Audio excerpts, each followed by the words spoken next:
Welcome to the Lights, Camera, Rant Podcast. Your source for the latest on movies, TV shows, and video games. Get ready for ranting, raving, and reviewing. Here is your host, Lee. Hi everyone, welcome to another edition of Lights, Camera, Rant. I have a very special episode today. I have my friend Perry, who's one of my boys group with Dean and Mark. He's graciously spent some putting out some of time today to join us, and yeah, be a special guest for this episode. Welcome, Perry. Hey, Lee. Thanks for having me on, man. After a small technical difficulty that just happened, I'm great you're on it, and we get this going. Yeah. It's, that interstate connectivity. It's we'll see how we go. That's Australian internet for you, and how fast and wonderful it is, and great and fast. So we've got a whole packed episode today for you, and as well as Perry's currently in Queensland at the moment, a lovely state that's not currently in lockdown or has very high cases. Right now in Australia, New South Wales is locked down. Hopefully Victoria's coming out, and WA, NT, Tasmania, pretty much the entire rest of our country is in good condition except for Victoria and New South Wales. Yay. But yeah, Perry, same thing as I've started with everyone else who's come on the show, with Maddie as well. Tell us a little bit yourself, and tell us your top 5 movies or TV shows. My name's Alex. Lee knows me as Perry, has known me as Perry for, I guess, nearly 2 decades now, which is a scary thought. But holy shit! Yeah, you're right. Yeah, well, it was. We're getting there. Everyone used to call you Perry, and the funny thing is, I think it is my family, or when we used to play tennis together. My sisters thought your name was actually Perry. Yeah. I think it was one of the Cobram tournaments where I actually wrote my name down, and it got read out, and they were like, "Wait, your name's Alex," after knowing them for 2 years or something. So. Yeah. Oh, your real name is Alex? Yeah. Did anyone tell you? They didn't tell us. Oh. Okay.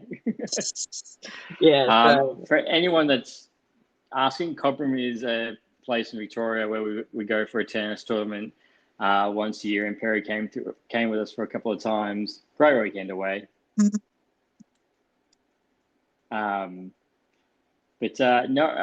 Perry, I did hear what you said before. So before I start again. Oh yeah, no, I mostly just covered it then. It was kind of just how I met you, how I've known you over the last, as I said, 2 decades. So just we've remained friends. But then I think you asked about my top 5 movies. Was that what you're after?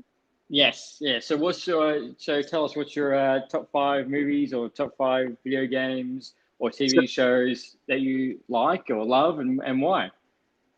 Okay. Well, I'm not a real big favorites person, but I did sit down and have a think about it. And I guess one of the ones, two that really stood out was Shawshank Redemption, which I'm sure many people know. That's a really good movie.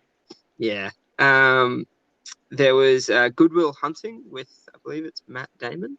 Matt Damon and Robin Williams. Yep. And then what else? I also had Ready Player One, which was a newer edition, only came out 3 or 4 years ago, I think. Yeah, that was an awesome movie. Like, if anyone hasn't seen that and you love video, movies, it's a love letter. Like, Steven Spielberg does a great job with that movie, and there's you can't name how many references are in that movie. Yeah, it's pretty full on, but it actually it was all based on a book, which was amazing, and the movie actually made me want to go read the book, which I then found even more references in, to then go back and watch the movie, and it was just references like crazy, both within the book, within pop culture. Oh, really? Yeah. Oh, if you haven't read the book, man, No. honestly, yeah, have it. It doesn't take too long. It's sort of like late teens sort of reading, and it's really really good. You'll actually 100% enjoy it because so the scene where I believe they go into The Shining. Yeah, yeah. When they're trying to find the second key. Yes, correct. So they actually go a lot more in depth into how that system worked. And it wasn't just The Shining that they did it with. They actually did it with quite a few movies within the book. It's just that they picked The Shining for the movie. Oh, really? Yeah.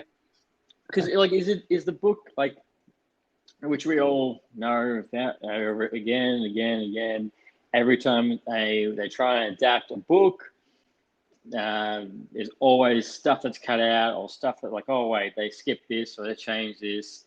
Do you think they did like a faithful representation of the book? Look, as I said, I saw the movie before I read it, so I went back and I actually wanted to read the book because of it. But after reading the book, I wanted to watch it again, and I did. And there is a lot of changes. So, like fans that knew the book well beforehand, I think it's by Ernest Cline. I want to say yes. I remember the Ernest bit. Yeah, yeah. So, the very first challenge is completely different in the book to the movie. So, in the movie, it's all to do with the racetrack, and you get some serious kind of what's that movie with Jason Statham and they're racing around in Death Race. I believe it's yeah. I haven't thought about that movie in ages. God, that was a good movie. It was, yeah. The second one was a bit iffy, but it's a race. It's a movie about racing cars till people, dead. So, spoiler alert. Yeah, well, I mean, the main protagonist survives. That'd be a spoiler. But that came out in like 2000. When did that come out? Yeah, that was it. I think I was in high school when that came out. So yeah, early 2000s then. Yeah, and still to this day, Jason's statement doesn't look like he's aged. He still looks the same as he did back then. Yes, very true, very true. But yeah, so the first challenge. Sorry, got a bit sidetracked there. The first challenge is based on the racing. Yeah, but in the book, it's actually all set in a school type planetary universe where kids log in, they go to school virtually all through VR, on a place called Ludus, I believe it's called. But then the first challenge is all to do with a Dungeons and Dragons reference to do with the Tomb of Annihilation. Ooh. And so it's all about finding this Tomb of Annihilation and then having to make your way through it. And yeah, it's very interesting, especially if you're a Dungeons and Dragons fan, which I am. So it was really cool to read it differently. See, Dungeons and Dragons is a good game. I just don't have I'd play it with you. I just don't have. You need like 3 hours or so to really dedicate to actually move anywhere, really, depending. Well, yeah, and that's, I mean, going off topic here, but yeah, Dungeons and Dragons, it's very group-based formula, so you've got to kind of have the right group to progress a story, or if your DM is going to be running encounter after encounter, some people really enjoy that. Other people like just basically explaining a city, and you've got to solve a murder within the city, and depending on who your players are and how they approach that, they might walk into a shop and sweet talk a shop owner into telling them that 3 doors down there was someone that was murdered, or they might intimidate them, which then can affect how other people see them within the city. So it can forestall a lot of games. Just depends on the group that you have and how they're managed, basically. So maybe I just had a bad experience. Maybe I should play with you next time. Well, yeah, I haven't played it too much. I much prefer it in person because you can gauge reactions and stuff a lot better, I find. I did not see that coming. Yeah, well, it's even that, like, if you have a group of people sitting silently at a table, and they're DM and one player are having just a serious conversation, and everybody else is just sitting there listening, like, "Oh my god, that's no way, holy crap!" Or they might interject with their character and be like, "No, no, no, no, no, no, no, wait up, hang on, do not stab the shopkeeper. We need him to buy things." Yeah, I can just kill him, or I could ask him for sex. Well, I mean, look, if that's your prerogative, it's your prerogative. But yeah, it's that's one thing that can get derailed very quickly. I can imagine. But yeah, my bad. Going back to Ready Player One. So are you going to? I do know that the second book's come out. Spoiler alert! It's called Ready Player Two. And I do know that I have been reading that they are looking to adapt that into a movie as well. Whether or not Steven Spielberg will come back, because apparently he's in an interview he wrote that, or sorry, he said the fact that Ready Player One is one of the hardest movies he's ever had to make because of so much CGI. Yeah, okay, that makes sense. Well, it's yeah, but I mean, I guess it depends on how they decide to do it. Do they just make it an animated film at that point? Yeah, because like how much was it in? Yeah, it was like pretty much 3/4 of it was in the game. But when you're watching it, you wanted to know more about the game. You wanted to see who was going to pop up, or what cool thing with it. Yeah, well, I mean, like you see Halo Master Chief popping up. You see, what is it, Mecha Godzilla. You see all sorts of stuff. Gundam. What else? That was a cool scene. And then when they did that, and like how they used the Chucky doll, they threw the Chucky doll, and you're watching how all the players die instantly. Yeah, it's pretty good. And then so like a couple of other references that they do to the book though within the movie. So the image that they use to identify the van, so when IOI, I believe, is looking for them, that's actually the cover art for Tomb of Annihilation. So they have referenced it in the book, but yeah, obviously they changed it. Oh, I didn't. Oh, that's cool. Oh, I didn't know that, but that's cool. Well, it's one of the other really cool things that I found about it is in the book they actually go in and explain that the entire thing is based on a Rubik's Cube. So each sector falls like within a Rubik's Cube diagram, and then it's never explained in the movie at all. But you do see references and pictures like stuck on the inside of his van of Rubik's Cubes and how it's all set out. And I thought it was really cool. Maybe I should give it a read. Your recommendation? Honestly, well, I mean, for a fiction book, it's just pure fun.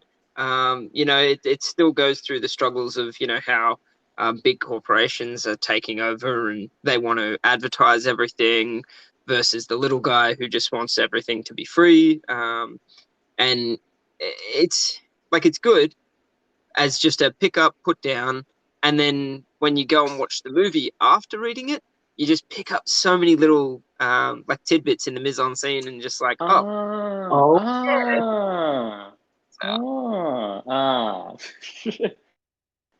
yeah, so that was definitely one of my top movies. Yeah, it was a really good movie. As we just digressed, just dissected just then. So that was your third one. What's your fourth and the fifth? So I kind of stopped at 4 because after 4 I was like, there's too many. But my fourth was also a contender because I enjoyed the first movie of one of these series, but the other one I actually preferred probably the second movie, and it's Lord of the Rings versus The Hobbit. Ooh, yeah. I have not seen The Hobbit, but I have watched all 3 Lord of the Rings. Haven't seen The Hobbit, please? No, I haven't. I liked Lord of the Rings. I thought it was cool story, action, CGI is fantastic. It's a movie series I haven't gone back to ever. Yeah, fair enough. And I guess there was a lot of hate for The Hobbit. Yes, the majority of the majority of like I remember seeing a lot of people. This is probably something. Well, most common I did see about the Hobbit was they've turned this into 3 movies. When the book it's based on, like you could have condensed this down to 1 or 2 movies. Yeah, that's very true. But it's. I think what they were going for is that cinematic traveling experience that they had in the first Lord of the Rings. So they wanted to be able to show off the countryside and things again. I mean, look what Lord of the Rings itself, just Lord of the Rings, has done for tourism for New Zealand. Like, there's people that go there just for that. Yeah, still to this day, because they want to see all that landscape and like how many visits does Frodo's house get? Yeah, well, if they go to the Hobbiton, I believe it's called, or the Shire, that they The have Shire. set up over there. Yeah, like that's a whole like massive tourist industry that's boomed solely from this one movie, which is pretty cool. Yeah, and now we just need something like that for Australia. Yeah, well, I guess Instead, Max definitely took a stab at that, but not everyone wants to go stand out in the desert. no, even though the fact that's 3/4 of our country. Yes, And then you had Thor 3 that was shot in Australia, but like every scene you saw in Thor 3 was basically trash. yeah. I mean, I thoroughly enjoyed Thor 3, but with Thor, as in Thor Ragnarok, is that the one you're talking about? Yeah, Thor Ragnarok was shot here. Okay, I did not know that. It was shot in Queensland. Moina. But like I think it's all the scenes like that. I think in like the opening scene when they're walking around like the village or like the town, and like when you meet Valkyrie for the first time, like that's all the side bits obviously that you see, which doesn't add to Australia. Yeah. There's more. Oh, sorry, keep going. Yeah, fun fact for you, Lee. Chris Hemsworth, so Thor, he actually finished year 12 at the same high school as us. I think it was the year before we started or the year we started. That's in right. Year 7. That's the closest to celebrity status that we have. Yeah, we'll claim that a little bit. Yes, we're the same high school as Chris Hemsworth. Unfortunately, our career paths didn't go off the same way. But then again, I don't think I would want to be on Home Away. Well, actually, there was I think when we were there also, one of our drama teachers voiced he was the mayor or something in the show Little Elvis. Really? Yeah, I can't remember his name. But yeah, he voiced one of the characters in that animated show Little Elvis. Oh shit! I didn't know that. Yeah. Female teacher or male teacher? No, it was a guy. He was a larger guy. I just don't remember his name. I'd have to look up the show.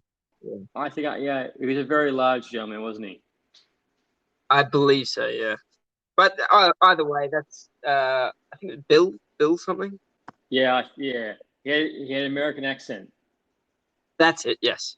Yes, I remember him. Yeah, he was a lovely. Well, there you go. Star Wipe, more you know with Perry. Yeah. So yeah. But otherwise, they're my favorite kind of movies. But yeah, otherwise there's really way too many to kind of pick from unless I sort of. I know, a bit nuts to think how many I've seen. I know, like you think about it, you're like, oh, but I really like that. Oh no, that was actually shit. Like Mark, when I asked them the same question, as you would have heard, both of them were like, oh yeah, this and this. Like you had to think of what you do like or you don't like. Yeah, like what's something you can always sit down and just, I could watch that again at any point. First one off the top of my head is Dark Knight. I can always sit down and watch that. Yeah, no, I'd agree with that. And then at the end of it, get disappointed that Heath Ledger's dead. Yeah, it's always a sad thought, but he left a legacy that was pretty good, pretty damn good. So, paved kept that streak of the fact that both him, Jonah Phoenix, and I probably butchered his name just then, and I think it's Joaquin Phoenix. yeah, Joaquin. Yeah, I'm terrible at pronunciations as well. Him and Jack Nicholson have all won the Oscar for that role. Yeah, it's it is a very interesting role whereby if they go into method acting kind of thing, it does affect their psyche sometimes. Like if you look at the interviews from the most recent Joker actor, whose name is hard to say, he said he had issues with it where he was telling staff to just like fuck off basically off set, because he was just that in the role, if that makes sense. Yeah, it's a dangerous character to kind of do method acting on, because when you try and come out the other side. Yeah, but then I mean, on the flip side of that, you look at the animated version, who has been voiced by Luke Skywalker. Correct. Yeah. What's the actor's name? Mark Hamill. Mark Hamill. And he's been going at it for years, but I'm not sure if he actually. Well, I guess the animated series is different. I haven't watched. Yeah, he's done animated series, animated movies. He's did all the Arkham games, except for Arkham Origins. And funny enough, Mark Hamill is playing Skeletor in the new He-Man Netflix TV series. Yeah, that is an interesting one. I haven't gone to watch it yet. Only because I didn't grow up on the original or anything like that. It was probably a decade before us, but it's. Well, that's the thing. It's obviously the show's been rebooted once or twice, but this new one that's been made by Kevin Smith he's actually done a sequel to the original, like the 80s cartoon. Okay. Yeah. So it might be worth having a look at then. Yeah. Oh, I think I'll give it a look. Like the trailer, it looks really visually, it looks really good. Mm-hmm. But apparently, it's very different to what a lot of the current adult animated shows are, which they all go for that sort of comedy spin, which some of them are okay, but it's actually, I was going to talk to you about this later, but it's yes, I can understand the humor in it, but at the same time, some of them do cover very prevalent issues in today's society, which is good, but half the time it's kind of taken over from that family sitcom comedy that used to be so dominated the TV scene. If you look at I guess Friends, How I Met Your Mother, just to name two massive ones. Even going back even further before that, there was Married with Kids, those kind of shows. That was the comedic show that people sat down at home to watch. Whereas now, people chuck on a streaming service and boom, they've got 6 different animated comedies that they can watch. Yeah, you're not bound to watch them, or oh, I haven't got any choice. Now, you have. The funny thing is, I'm pretty sure I saw a photo the other day. Is if you get every single streaming service, the amount it comes up to is how much cable is, or Foxtel. That's crazy. If you obviously get one of each, and the funny thing is, in this day and age, you don't need Foxtel anymore. Stan's brought out Stan Sports, so that beats why you need Foxtel for Fox Sports. And obviously, Netflix and Disney Plus have all taken over the movie side of it, and actually, as well as with Disney Plus, the Discovery Channel. Yep, very true, very true. So the need for Fox, none and void. And now I Well, think yeah, now, especially because they used to go for all the, you must use our home installation, you must use our satellite dish, you must use this. Like, it is good yeah, for those remote communities that they don't have the infrastructure, especially like in central parts of Australia and Northern Australia.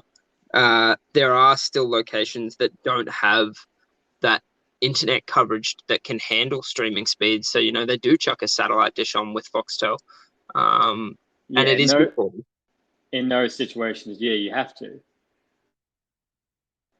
But everywhere else, like, and now I think I don't know how old it is, but like I think BritBox, I think it's called, gives you all the British shows, so Yeah. you don't need to watch the British channels, the dedicated crime channels anymore. You've got that. Yeah, no, I did hear you and Maddie were speaking about that, and your dad is very into it, as is Maddie. Uh, he, yeah, they both love it, and Maddie's like, oh, do you want to watch? I'm like, no, it's all right. You can watch it on PlayStation. I'll go downstairs and I'll work on something.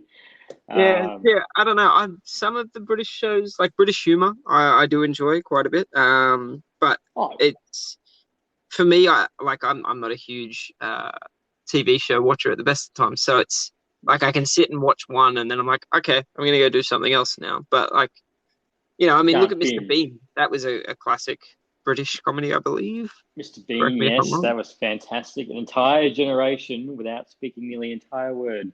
Yep, and that was Rowan Atkinson was obviously huge for British comedy in the sort of 90s to early 2000s. And that and what did he do before? Oh, Blackadder. Yep. I think Blackadder was what he did before Mr. Bean, and that pretty much had that had Hugh Laurie in it as well. So like Yep. Mhm. House. Yep. Yeah, and you look at the disparity of his actor and his character in that versus House, and it's just Oh, completely flipped. I know it's completely different. Well, I remember when House came out, and I think I watched a couple of seasons because a couple of episodes because it's on, and it come the fact, oh my god, it's the dad from Stuart Little. Oh, jeez, yeah, it is too. Never picked that up. Yeah, I was like, oh, that's still completely different again. yeah, it is. Um, but yeah, like you're definitely right. Like, there's no need. You don't never need Foxtel anymore. Like, just pick up a streaming service and good to go. And you're right about the TV series is as you've got so many more options now. Like, you're not bound to watch something if you don't. It's the same thing with like Spotify.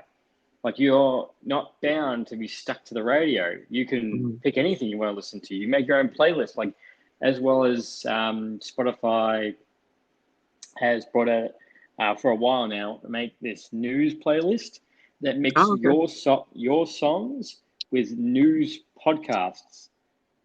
Did not know about this. That's pretty cool. So what you can just basically have a playlist and then halfway through it'll play songs and then it'll just give you the news of the day or something. It's a playlist from what you usually listen to, and like the first two songs will be like your what, and then yeah, the third play will be a news podcast, and then you listen to another three songs, and it'll be another news podcast.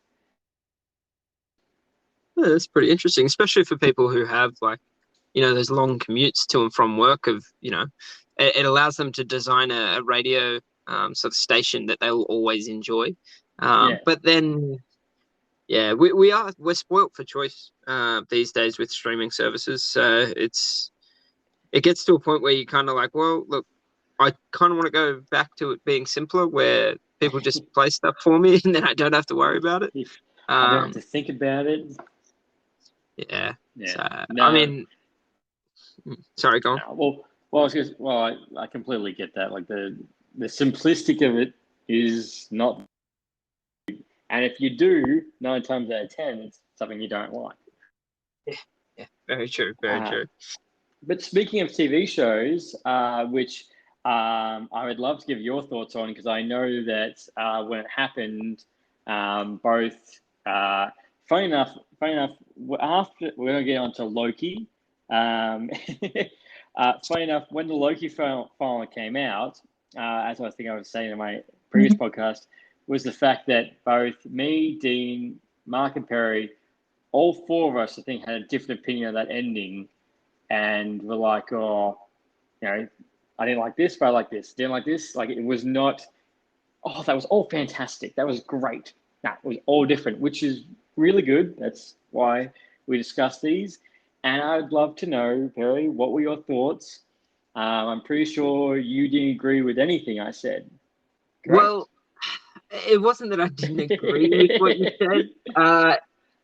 I understood your excitement for how it is setting up, the rest of the Marvel cinematic, future. But for if you're judging it from the show itself, that last episode, and don't get me wrong, this might just be because I hate cliffhangers, but it left it with way more questions than it answered. Marvel, that I agree with you. Yeah, for Marvel, it's very uncharacteristic. If you look at every Marvel series, movie, there's always a beginning, a middle, and an end, with the exception of Infinity War, where there was that cliffhanger. Every other movie and whatnot, there's never been a cliffhanger, which it frustrated me more so than anything. But yeah, I felt that it left it with too many questions, not enough answers. Why was there only one Kang left? Did he kill all the others? Why does killing him make more? It didn't explain enough for my sort of. It just frustrated me. Well, to a point though that there's that much that there's too many questions that I'm just like I'm over it. I can't be. I'll just it just did nothing for me. It left me feeling quite flat, if anything.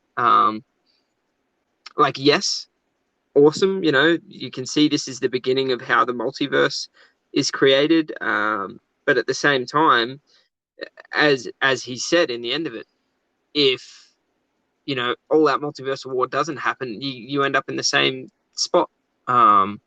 Which does that mean that it's just going to eventually wind back to that point? It just frustrated me.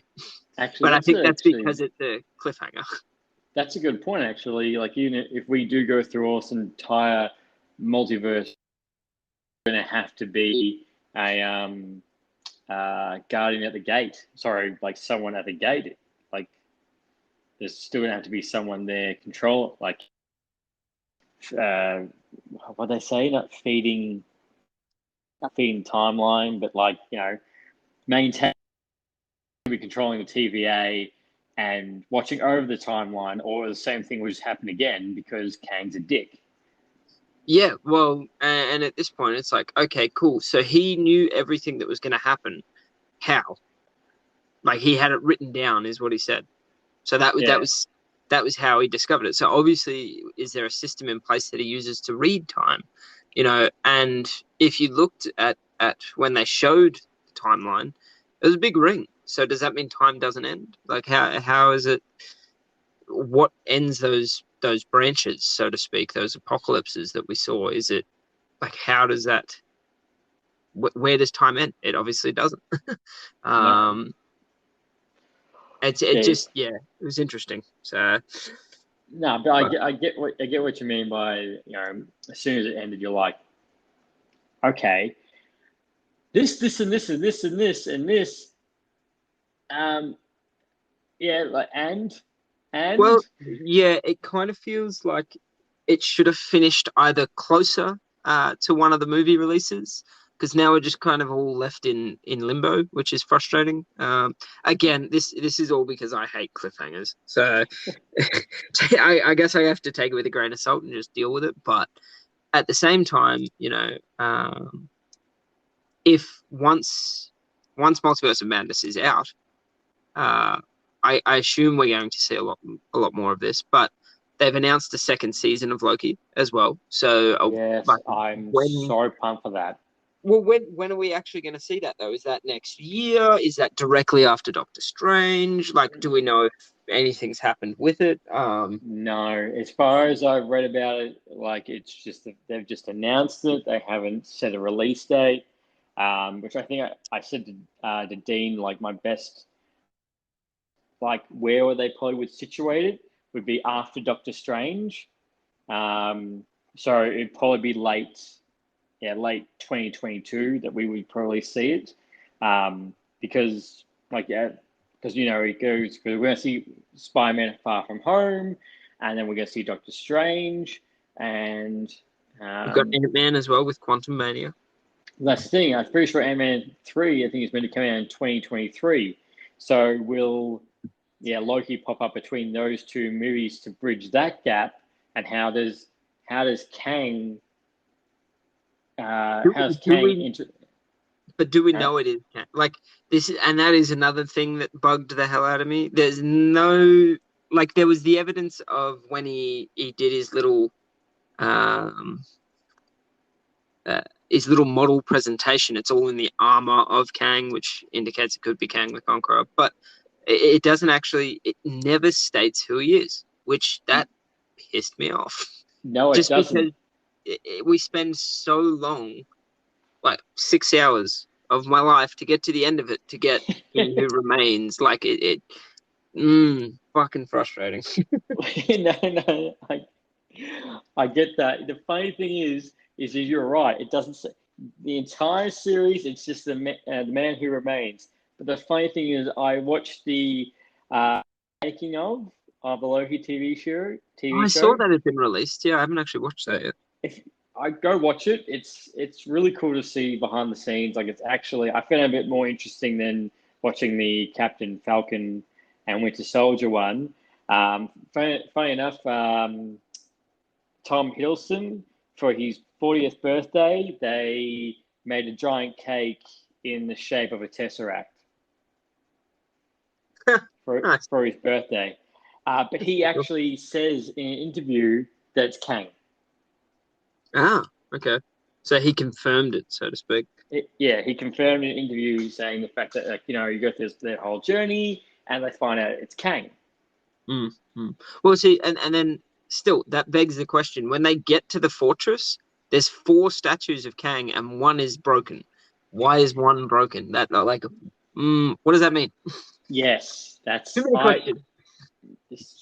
There's too many questions, and that's one of the first things I said to Dean when that scene came up. I'm like, one of them's broken. What does that fucking mean? But then, no, the funny thing is, we'll turn around and go, it actually meant nothing. It was just broken. Well, yeah, that's very true as well. And then we have the Eternals as well popping up. So are they going to come in to help try and fix the timeline as well, sort of thing? Or well, that's what I saw, is the fact that for what's just happened, is that why that I can't remember who says in the trailer. Oh, we haven't now. Are you interfering till now because you know that chaos is going to reign? And there's obviously, as I said, technically there is no Avengers at the moment. Well, that's very true. And I guess what you just said there, chaos is going to reign, it's very prevalent because when you look at Wanda Maximoff, who is the Scarlet Witch, there are comics, I believe, where she actually rewrites reality entirely. So I imagine she manipulates the timeline using chaos magic. So we could see that start to happen as well. That's true. Actually, there is a Scarlet Witch has done that. There's actually a real comic that people should go read. It's called The House of M. Mm-hmm. And that's basically a Scarlet Witch completely rewrites human history, where the fact that mutants reign and her family, like Magneto and Quicksilver, are all in power. And the fact that they rule. So that's, definitely go check out that. Did you see the little tidbit about that's, I think we messaged in the group, the fact made what the last episode of WandaVision and Loki side by side? Yeah, exactly that. I think it was 11 minutes 12 mark or something is when we first see it start to split, and that's when Kang's like, and I don't know what happens from here because, Yep. and that's also when Wanda fucking realizes everything. Yeah. See, that can't be a coincidence. Well, I mean, it could be. Could be, but I hope not. It just seemed like the funny thing is when I watched it, I was like, how did someone think to go back and watch that same? Well, yeah, that's very true. Coming, Well, yeah, it come, as a, too many questions. yeah. But like as a whole, besides the ending, do you think like I, where I would you thoroughly rank enjoyed that? the show. You like thoroughly enjoyed it. So would you rank so out of WandaVision, Captain Falcon, and Winter Soldier and Loki? How would you rank them? Well, admittedly, and you're probably going to be disappointed, I haven't seen the Captain Falcon Winter Soldier one yet. Nah. Uh, yeah. So I got to catch up on that. But no, look, I think comparatively to WandaVision I found started slow, finished strong.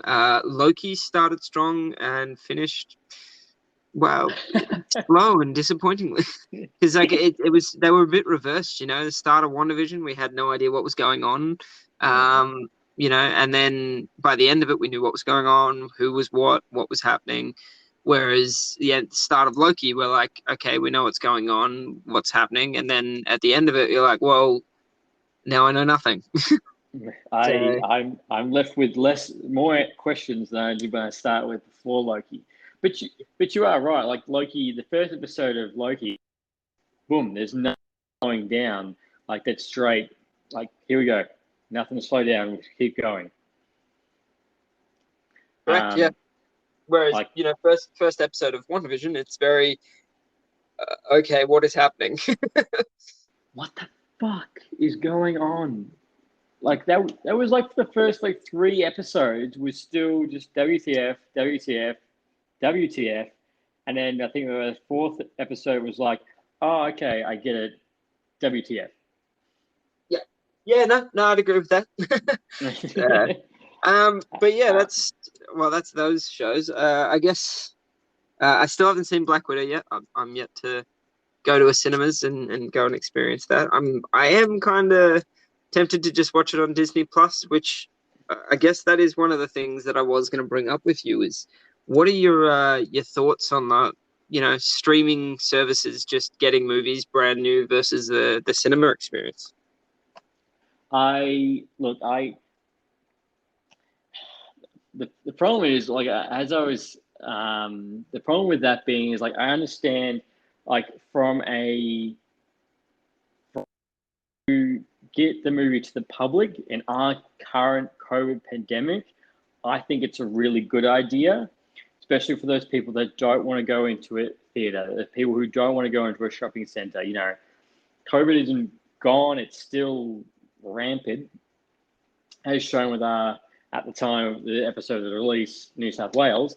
I think that's a really good thing. It gives people that ability because, like, which was shown. Um, Black Widow made $60 million just on Disney Plus streaming service, Yeah, that's pretty insane. which just goes to show to you how many people are still not comfortable with going out, or in saying that they can just go in their home theater, get the whole family, and they don't have to spend $100 if you have a family of four, family of three to go to the theaters. True. Um, but in the flip side of that, the problem being the fact that I think look it harms the theaters because obviously they don't get the cut. They're not going to get as many people coming in because of the fact that you can just go stream it. But from from the statistics, from the numbers, Black Widow has been the best box office in the pandemic era. Black Widow and the latest Fast and Furious have made the most money in the pandemic era. So it's a give and take. But I feel like once COVID has simmered down, calmed down, and life is back to normal the best it can, I believe that streaming services that should be taken away. I think that should happen less, or completely cut it off. I mean, to a point, I can agree with them. Like having the new releases, I can agree with that. But yeah, it would be good if we did have more of a unified streaming thing. I guess that's where the whole sort of capitalism comes into it. People bring up a streaming service, they try and make the best one. But if they partnered with the cinemas, that would work as well. But it's then working around people that are trying to exploit that. And that's the thing, because that's $60 million that from the streaming service that goes directly into Disney's pocket. They don't have to share that. Yeah, true. Well, I mean, have you ever been to, say, TGI? I think it's TGI Fridays. No, Sporting Club. Have you been to Sporting Club? Yeah, Sporting Club is awesome. Yeah, imagine a streaming service. So, say they have an account, right, where they can stream brand new movie and people coming in and out of the restaurant all that time. So it gets rid of that cinema experience, but there's just the same movie playing at the same speed everywhere on all of the TVs in that setting. Like, what would your thoughts on that be? That'd be different. That would be different, and I'd be down for that. I would 100% love to go to like a pub or a Sporting Globe and do something like that. Obviously, if everyone shuts the fuck up when everyone's talking on the movie, but I'm Palmer and a Jameson watching the latest movie, I'm down. Yeah. It's one of those things. It's definitely different. Yeah. But I don't, like I said to Maddie, she asked me, she's like, "Oh, are you going to stream?" And I was like, if we're not on lockdown, then I don't want to. But if we're locked down, I'll probably do it, because I'm a fanatic and I want to watch it, but I want to go to the movies and I want to have that experience and I want to see it with my friends, smell the popcorn, and feel the sticky floor, and yeah. But what's your thoughts? Like, do you think streaming service do you think releases is something that's going to stay for, like, because the fact that door is now open, it will never close, and it's going to be like this forever, regardless of no COVID or with COVID? Well, I guess with Disney kind of, they're the only ones that can do that dual release, because they already own the right. Oh, yeah, true. HBO. Apologies. Yeah. Yeah, HBO Max, because they did it with Space Jam and Wonder Woman, which was a giant pile of shit. Yeah. That, are you talking Wonder Woman 2? Wonder Woman 1 was great. No, Wonder Woman 2. First Wonder Woman, you are good. That was a great origin story. Wonder Woman 2, actually, it's funny. Wonder Woman 2, you could say that I felt the superhero effect, as in, like, yeah, like, that's a superhero trope. Yep, of course she's gonna do that. Yep, she's gonna do, like, nothing. To me, in that movie, nothing was new. Like, they wrote that by the playbook. Like, have you seen it? Which one? The Wonder Woman, is it 1974, I believe it is? Yeah, Wonder Woman 84. 84. That's it, yeah. Have you seen that one? Yeah, I've seen it. I enjoyed it. Oh, you enjoyed it? Well, to a point, yeah. I found it different, but I enjoyed it. But do you get, like, what I mean? Like, how it was a bit like, of course, the nerdy person turns into the villain, and how, well, I just felt like she's an absolute goddess, and you're telling me that her biggest villain is a damn wishing stone. Well, yeah. I mean, it did make them fairly strong, but yes. You're a demigod, and you're getting held up by Cheetah. So I don't know what Cheetah's powers were in in the comics and stuff. So I thing like similar, like she can go toe to toe with Wonder Woman. okay, well, I mean, look, if that's the case, then yeah, it makes sense that she was able to. So, so they held true to that. That's pretty good. Yeah. But yeah, well, sorry, back up. Yeah, Wonder Woman 2 was also dual released, and there was something else. There's something else that's been. Oh, anyway, at this stage, HBO Max and I think Disney are the ones that are releasing in dual at the same time. When you have Netflix, that is their platform. They don't release in the movies straight on to streaming service. Like look at Knives Out. Yeah, that was really good. I enjoyed that. They broke a multiple $1 million deal for two sequels to that movie. Ah, did not know that. There you go. Yeah, spoiler alert, they're going to make a sequel to it and a third one. Yeah, no, look, I'm looking forward to it, to be honest. So. I enjoyed the first one. Like, I didn't think that I would, but it's very much just a whodunit, but I still enjoyed it. So. Yeah, is it? I haven't seen it, but I have seen that both Daniel Craig and Chris Evans are really good in it. Yeah, think Cluedo, but a movie. It's quite good. It's funny you said that, actually. Me, Maddie, and Beth and Dean actually played that recently. Oh, Cluedo. Yeah, yeah, we played it because obviously there's nothing else to do in lockdown. Yeah, no, it's good fun. It's good, wholesome fun, you know. I'm surprised they haven't tried to make another movie of that again, because they made a movie of it, I think, in the 80s, and it's funny that they've actually tried to crack that again. But yeah, sorry, as you were saying, you believe it will stay. You believe that dual releasing will continue. Yeah, I think it'll definitely stay. Like it's proven to be successful to make the money, so why would they get rid of it? Yeah, that's $60 million. Says something else, doesn't it? Yeah, that's a stay. I just hope it just doesn't. I just hope that it doesn't affect the theaters a whole lot. They can still operate at full capacity and still get their revenue. Because I'd be devastated if I don't think it will happen. But I'd be devastated if Village and Hoyts and all that started to close up. True. Yeah, it would be definitely be a sad day, especially because it's not even just they're local community hubs. People congregate there. Shopping centers are usually built nearby. So yeah.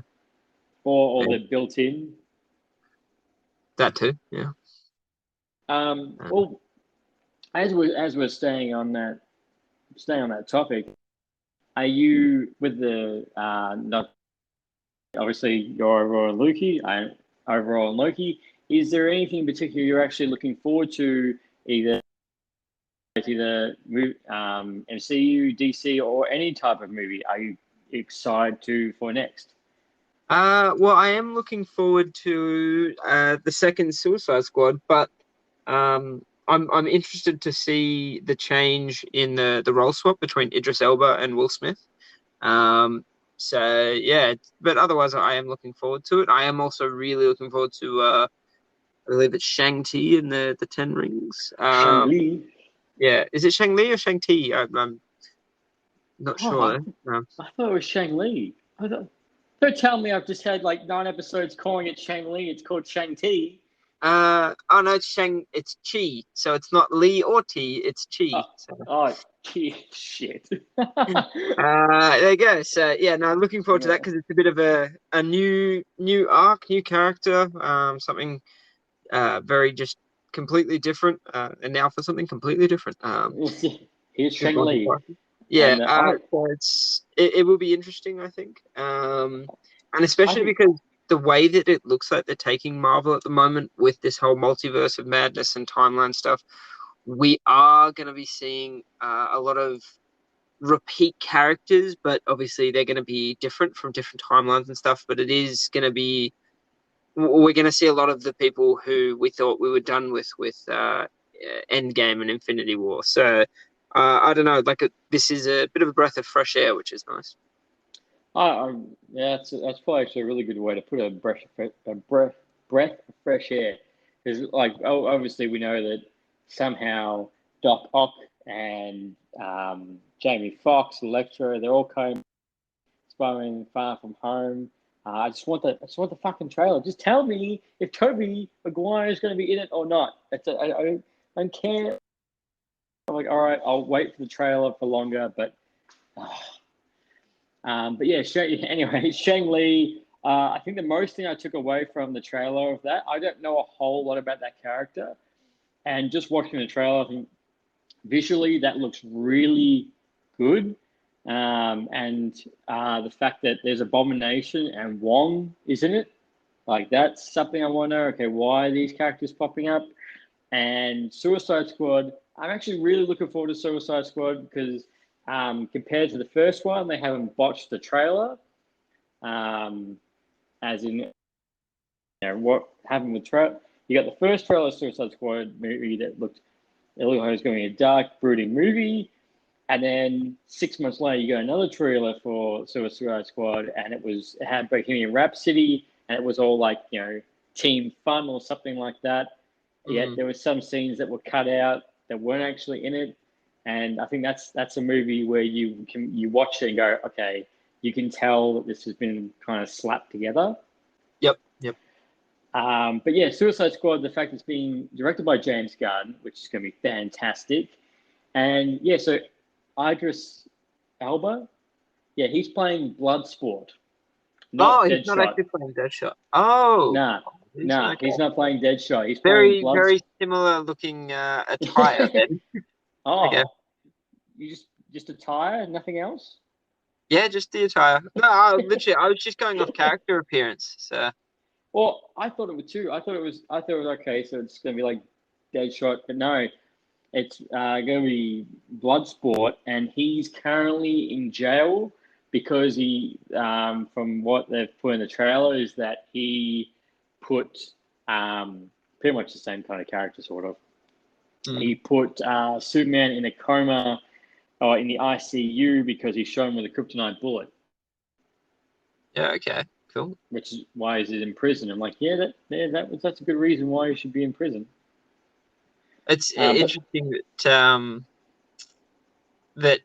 if that is the reasoning behind it, will we see a Superman appearance in this Suicide Squad?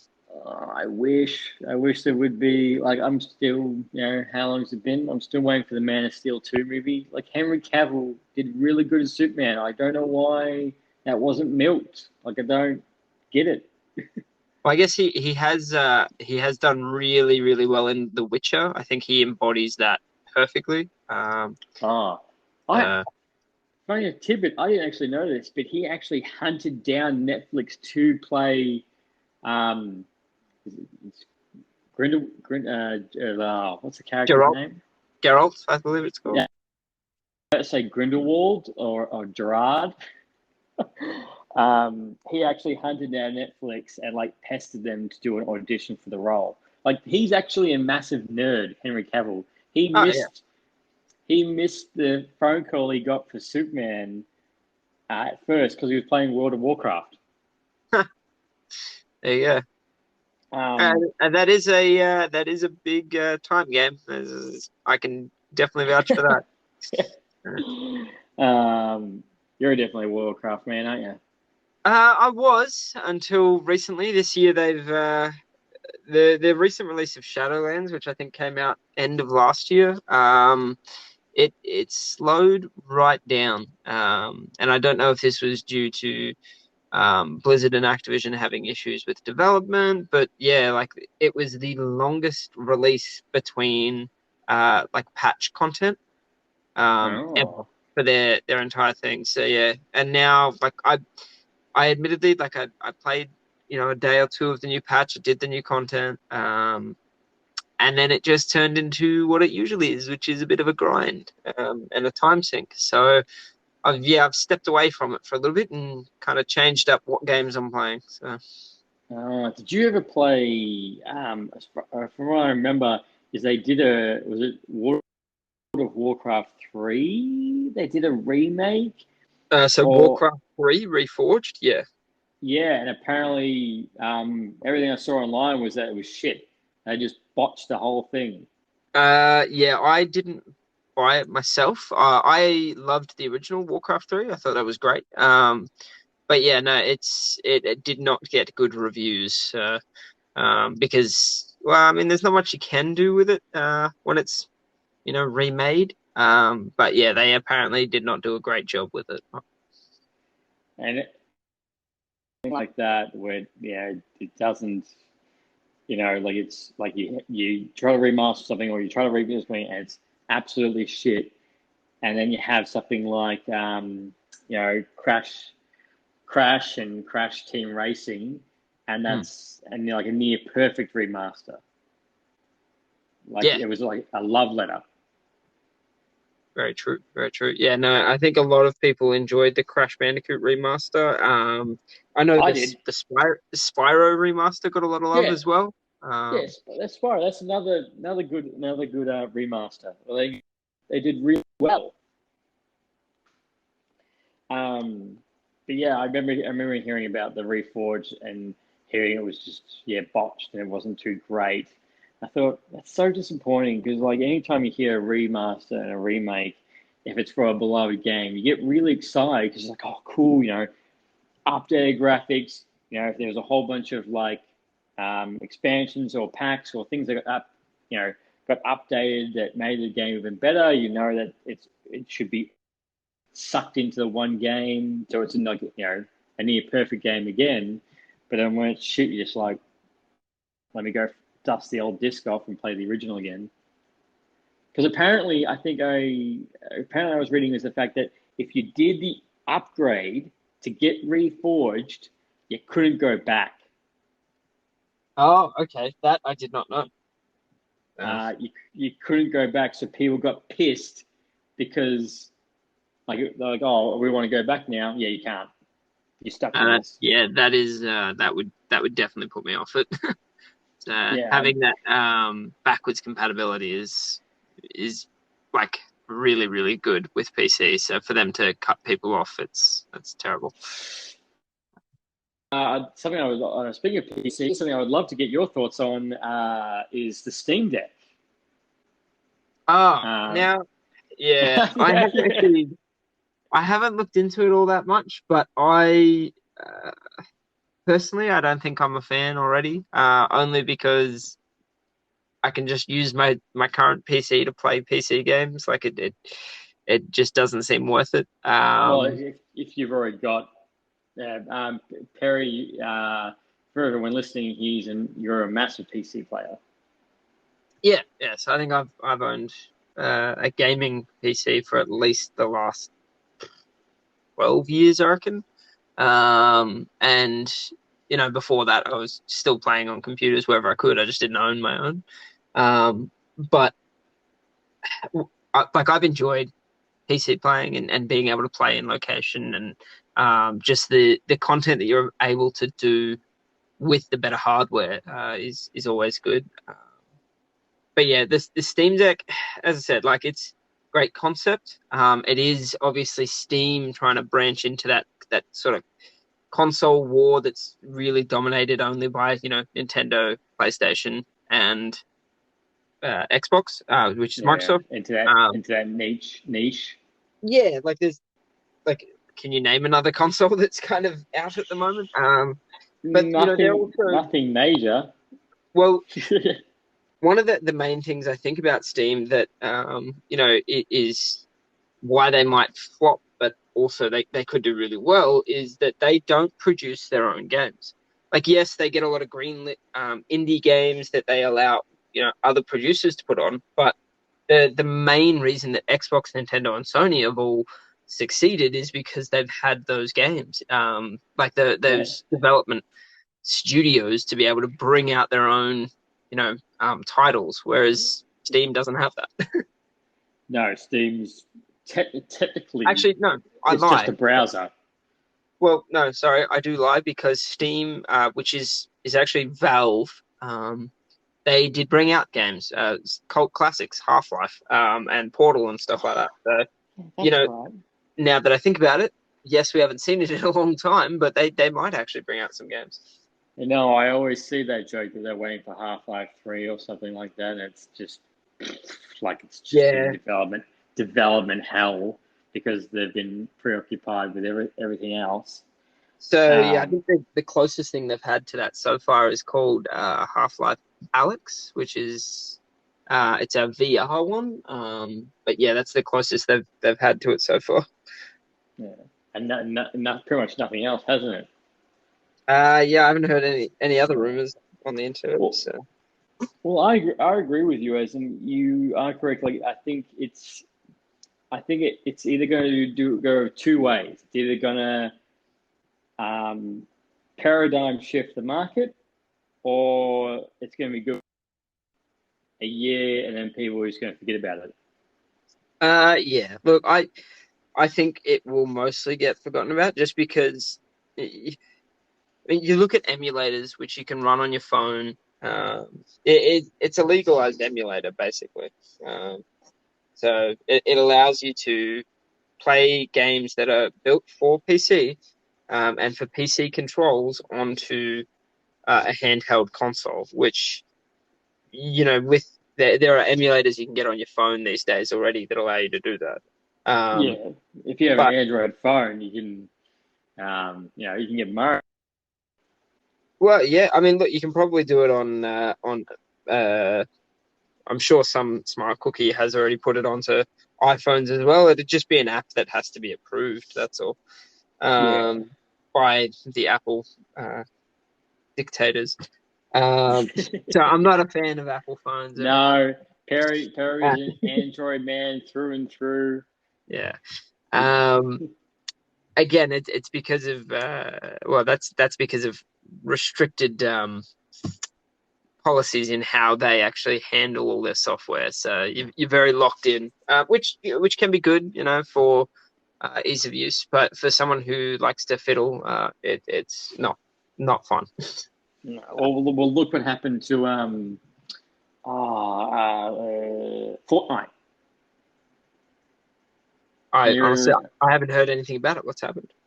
oh no, so Fortnite, I can't remember if they're back on the store, but they got taken off the store, off the Apple store, because they were doing, I think, discount prices on their stuff in game, and obviously they weren't giving the kickback to Apple.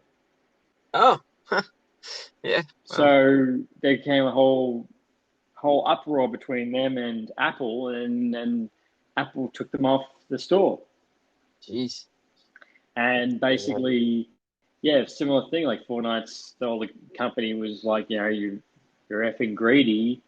This is our game. Um, so what if you take us off your store? You know, Yeah. it's less people. It's less people using your product. True. True. Yeah. Well, I did not know about that. All right. Yeah, It's pretty good. yeah. I can't remember if they're actually back on the store or not. I don't think they actually are. Hmm. Um, Well, I wouldn't know. I don't have an iPhone, so I can't check. you can't check that. But yeah, like I hope, like I understand, like we mean, like it's either the Steam Deck's going over two ways. I look, I hope it does. I hope it does well, because obviously, if something can challenge, because obviously, competition, um, more competition in the gaming industry is going to elevate everyone else to do something. They have to, you have to lift your game. You have to lift yours. True. Um, True.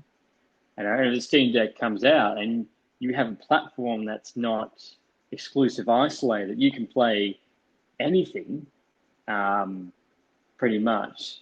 It's gonna hurt. It's gonna hurt Xbox and PlayStation more, opposed to Nintendo.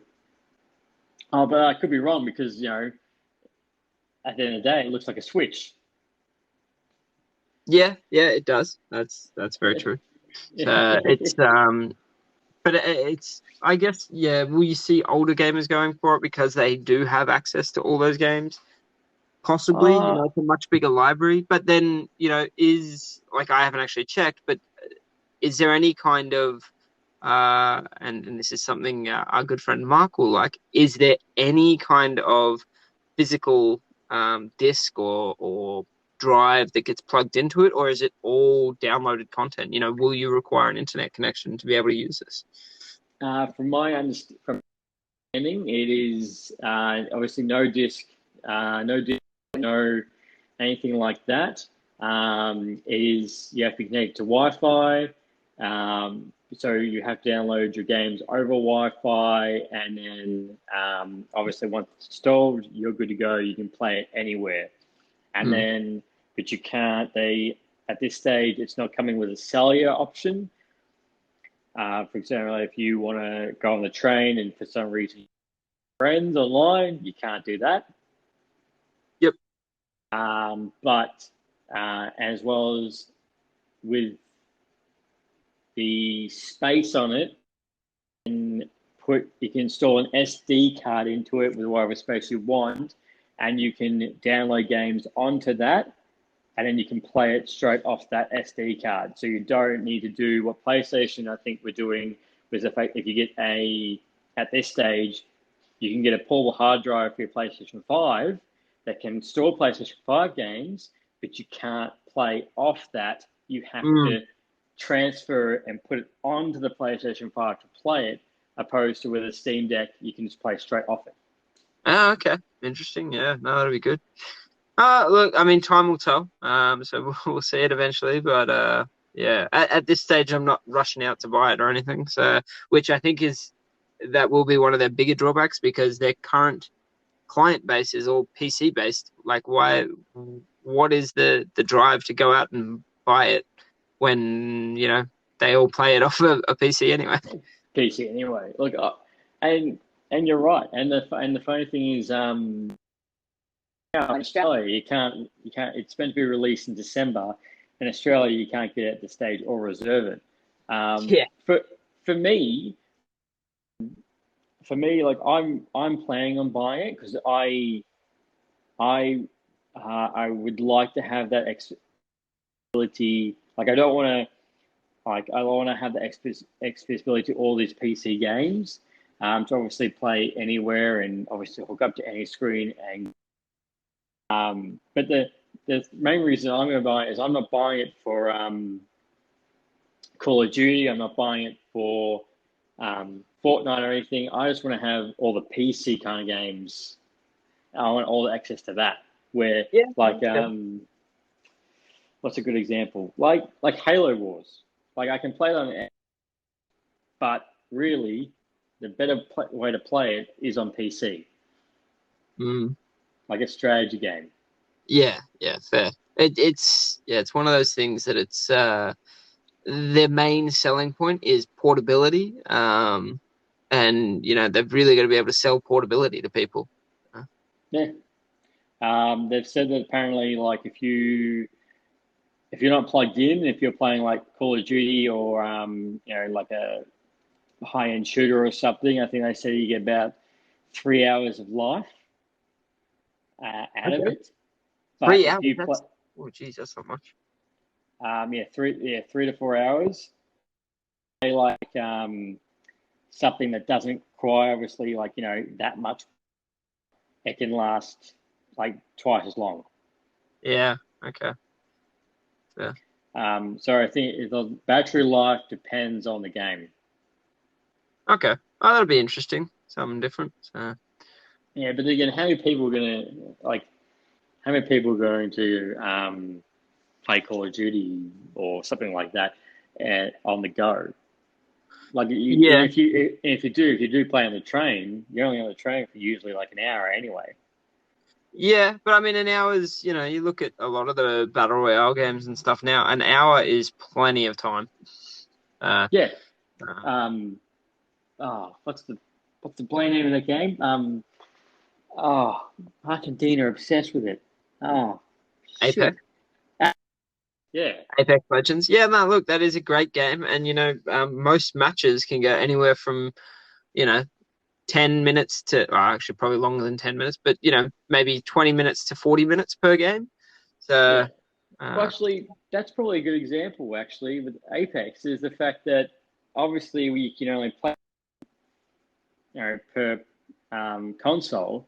Where if you get people, if you've got three people who've got the Steam decks, you can all get together and play, yeah, yeah, true, true, very, very true. or or or and listen to each Yeah, other well, on that mic. that's another question, I guess, is it going to have any, LAN capability, or is it only still like one of the really cool things about, gaming years and years ago is, you'd all get together, have a little LAN set up, and you could play those Uh, those FPS games together. once Uh, upon a time, yeah, so good old whereas now, Halo.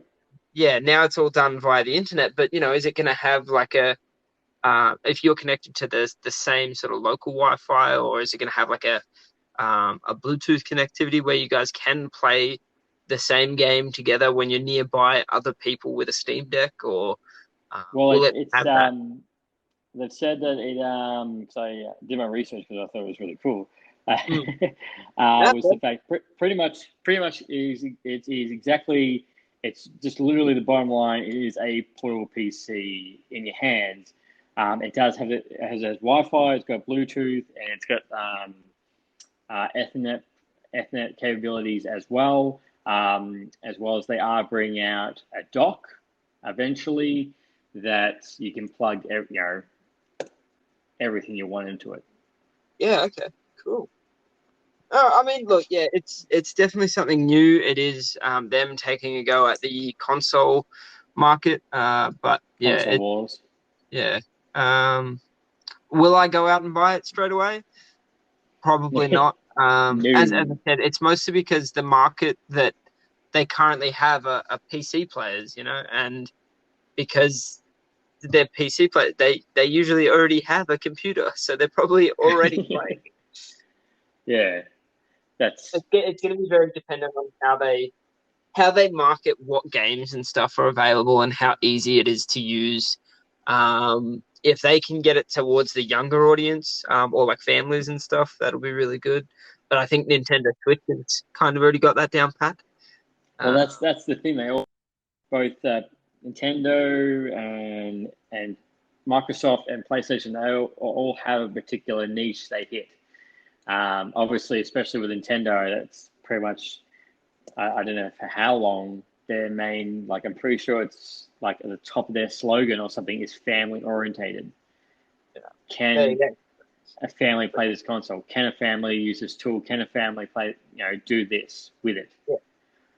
And I guess that's the question that Steam is now going to have is what audience are they targeting? Are they going for the older generation players like ourselves who do like to be able to play those different sort of strategy games, or are they going for that sort of family oriented market? Like, what are they actually aiming for?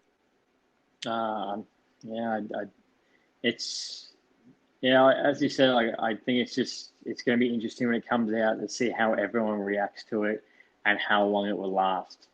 Um, Will they have a similar thing to what Xbox now has with the Xbox Pass?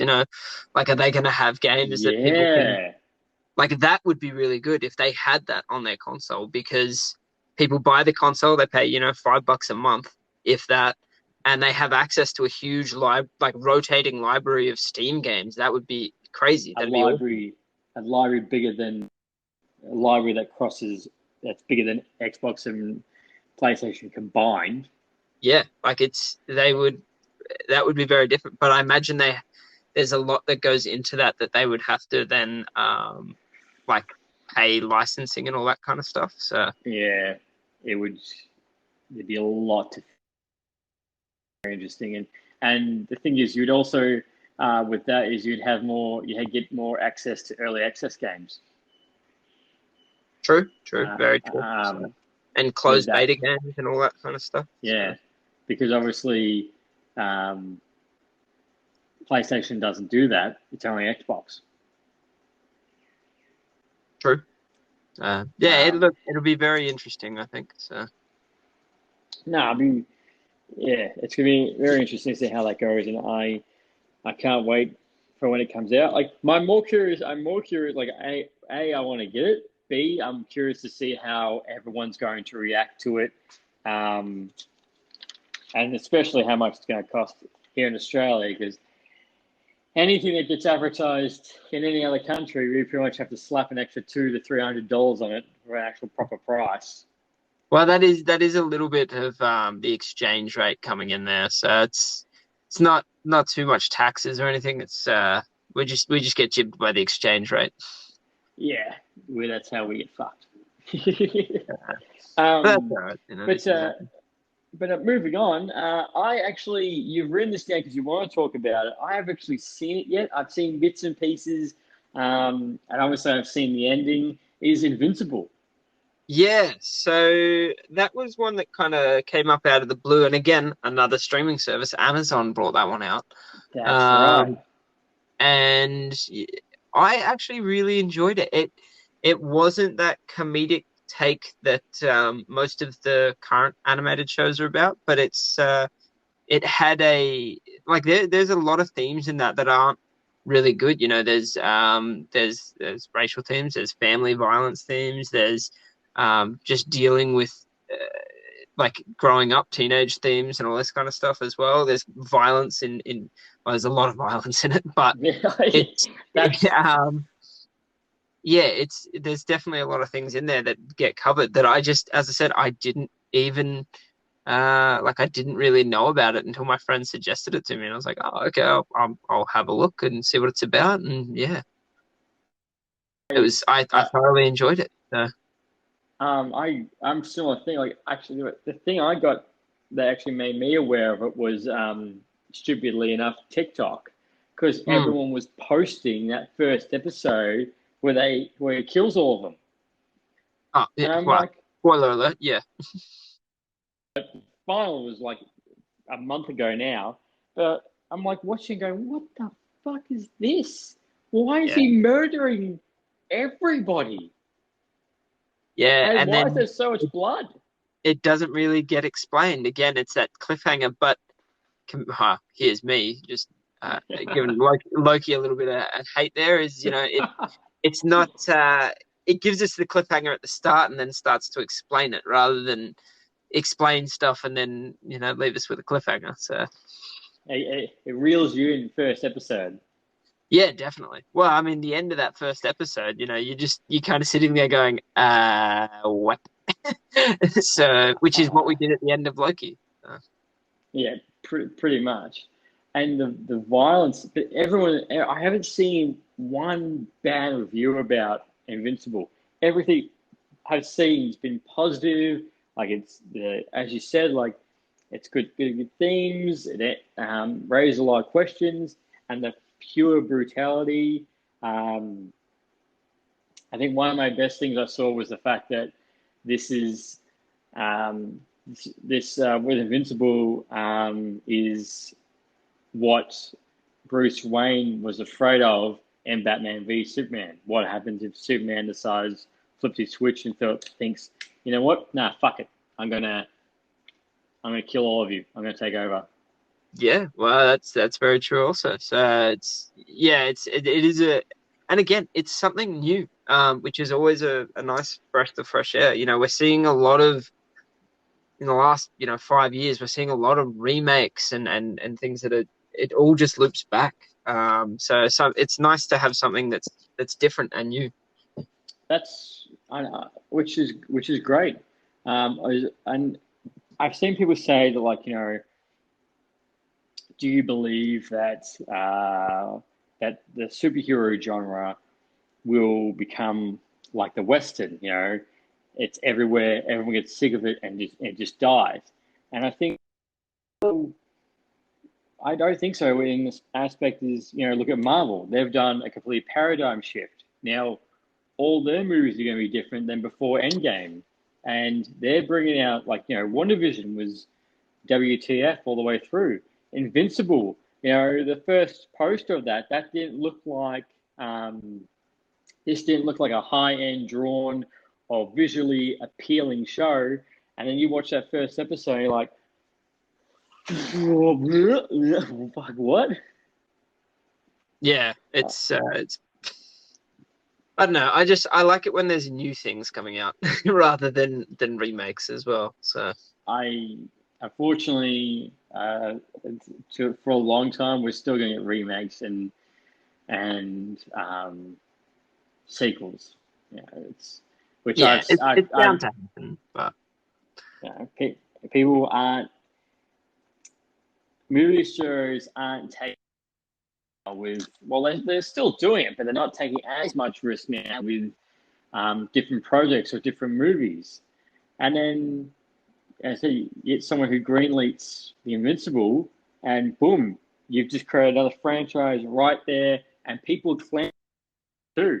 Um, what's his name? I was about to say his name is Jonah Jameson. That's what he plays. But no, what's you're the talking about the dad in Invincible. yeah? Oh, I can't remember his name. Hmm.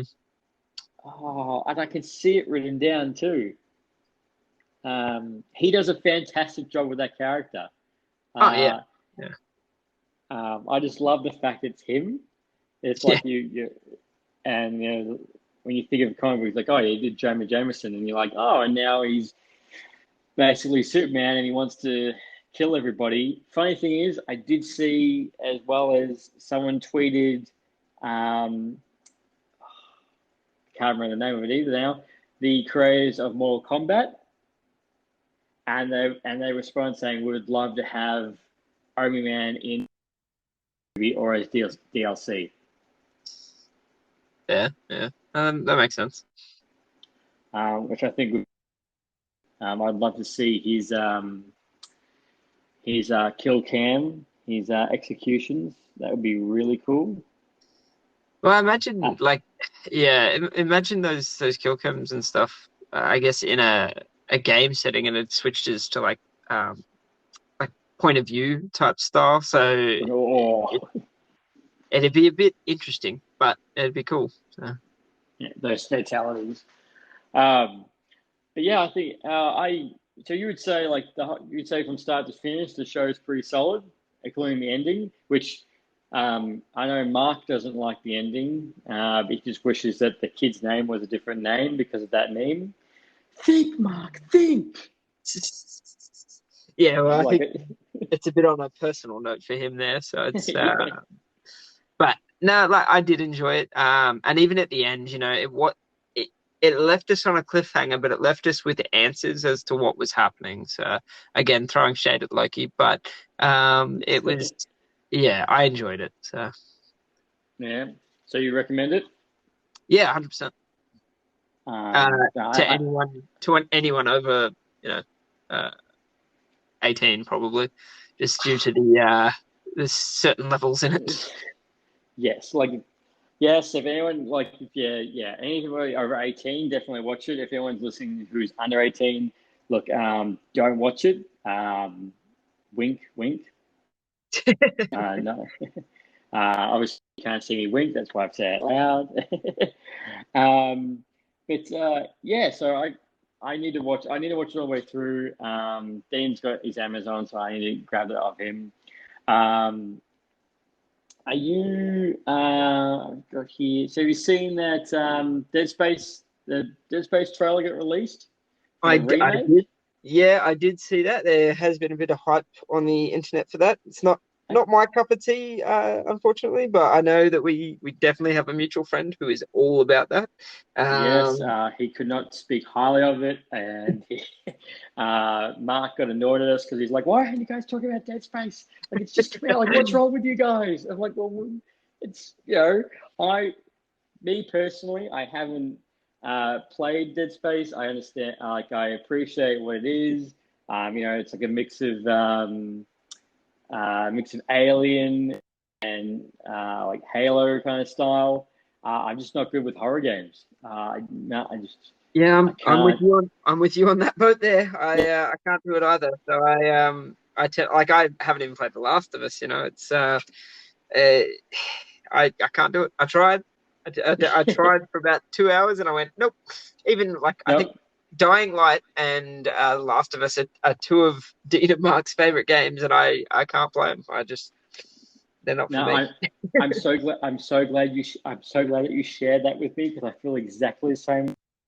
I just Yeah. I appreciate them. I understand them. Looks good. That sounds cool. I'm going to go back to playing SimCity, Yeah. if you don't mind me. Yeah, pretty much. It's like, okay, well, That's you guys that's enjoy in that, and yeah. that's in broad daylight. Um, like there's, but I've seen that everything about it has been really positive about it, and the fact that everyone's excited about it. Um, and I know Mark can't get enough of it, and I really hope that it lives up to the hype. And that's probably the Deadspace announcement. That was probably I'd say the biggest video game news I saw this past week of something. Oh, sorry. Besides the Steamdeck, yeah, Deadspace probably the biggest thing I saw. Um, Probably, actually, I have a question for yourself.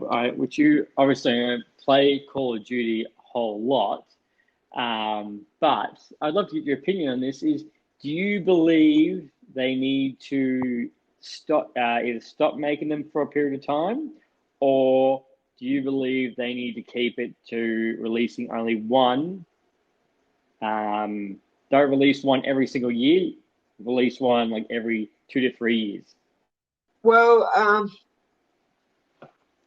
look, to be honest, their genre has changed. They started out as a single player campaign, which then it got to about, I think, Call of Duty 4 Modern Warfare, where it changed to that multiplayer aspect, which everyone, frothed, and it That was all that about, was boys come around, you just play it, and Fourth it one was was really great. cool. That was a great game, and I remember getting that. I thought this is awesome. This is so realistic, and I love the online multiplayer mode.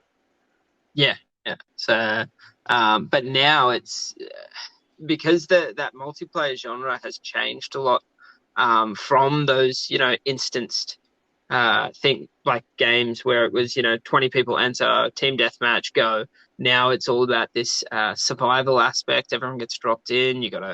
You have these battle royales where there's more like For 150 odd people entering. It's Fortnite and what's the other Fortnite and PUBG. Yeah, yeah. So it's they're changing their current uh game around. Like now that they have Warzone, are they just going to run with Warzone doing new seasons similar to what like Apex and Fortnite do, or are they gonna and PUBG as well? Are they gonna continue bringing out more games just for those aspects, or are they gonna change it up? What are they like? How are they going to change it up? What are they going to do differently? So it will be interesting to see what they do because they have hit a lot of different, I guess, content arcs already with the stuff they've brought out. So it will be interesting. Very, very interesting. I it's yeah. What's like yeah right? Like how are they going to keep going? Because the one thing the reason why I bring it up, one of the reasons I bring it up is I was reading recently that that apparently the new Call of Duty that's meant to come out this year, you take them as a grain of salt and you do read the best you can. But apparently the new Call of Duty is an absolute mess, and it's not at any playable stage because of COVID, and because they haven't had as many staff. So apparently, there's this big rumor going around the fact that should they shelve it? Oh, sorry, studio wise, like the creators who are making the game, should they shelve it and work it into something else? Because and then they have Activision who are like, no, this is our quota. We release a Call of Duty game every year. Hit that mark. Yeah. Okay. So Yeah, as I said, it'll be interesting to see what they come up with because how are they going to branch from this new new sort of gameplay that's coming out. Well, yeah. Look at Apex. Apex is fucking free, and it has made a shit ton of money. Yep.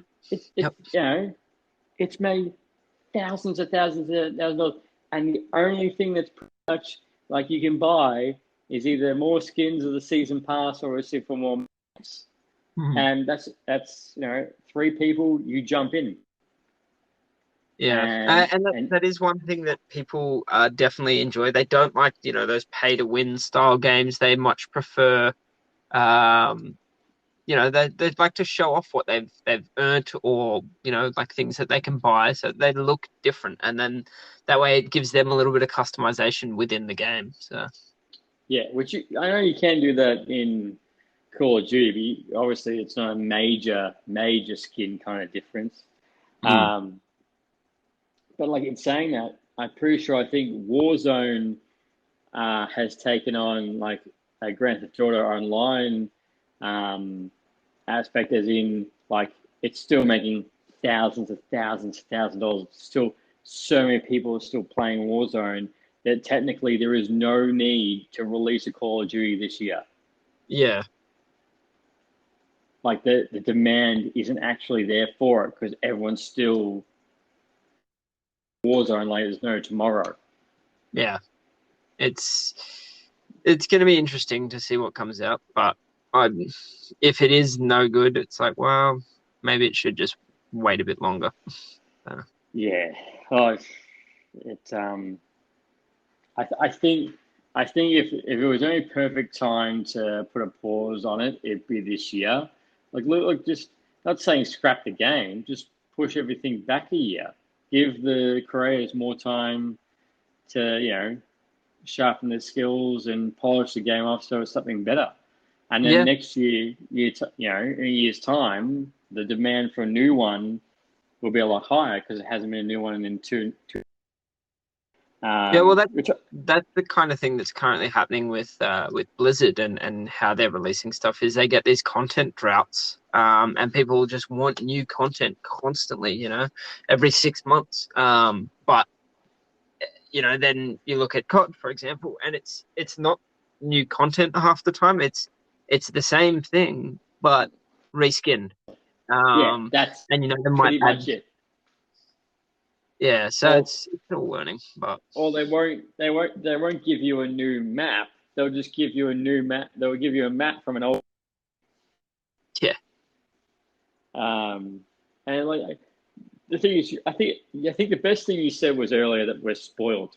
We're spoiled with choice and what we get right now. And I think it's because you turn the clocks back to 2012. We watched Avengers and thought, oh, this is fantastic. Like this is going to lead to an Infinity War. Apparently, we're going to get 2 MCU movies a year, and then we get turn the clocks now. Loki's finished, and everyone's like, all right, well, I've watched Black Widow. Where's Shang-Li? Where's Spider-Man? It's funny enough, we're saying that now, but not in a greedy way. And we've been spoiled because we got 3 shows this year. We've got a movie. We've still got 3 movies to come out. Yet we're still clamoring. We still want more. true, very true. Yeah, And it's the same things in video games. Like I remember, people all up in arms because the Spider-Man game, people were clamoring and demanding, almost to a bad point, because they wanted to have the Tobey Maguire suit skin. That the developers had to be like, look, guys, calm down. We're working on it. yeah. Okay. Yeah, it's a bit tricky, the situation they're in for it. So Well, that's the video game industry, and I hope all the best that new Call of Duty and shit. I hope that Deadspace goes really well because I know I bet you when Mark finishes that, he's going to want to talk about it straight away in our group. But Perry, you've answered all my points today, and everything I want to talk to you. Is there anything else you want to talk about? Nah, man, it's been really good being here having a chat to you about all the things you love to chat about. So definitely enjoyed it. And you as well. You as well. I hope to have you on here again. I hope it's nice hearing different opinions. I like nice having that chat. Like especially with May last week, nearly everything I said was a completely opposite opinion with her. Opposites track. But no, it's been really nice having you on here, and I really hope to have you again. My goal is to have you, Dean, Mark, all of us all in one session, talking, and that's the dream so far.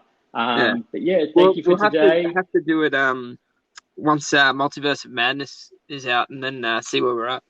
Oh, it's gonna be like a 3-hour episode, which I'm happy to do. Thanks, buddy.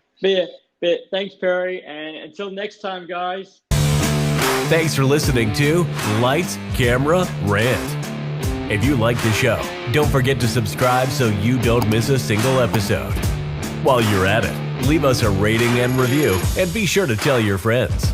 Until next time, happy ranting.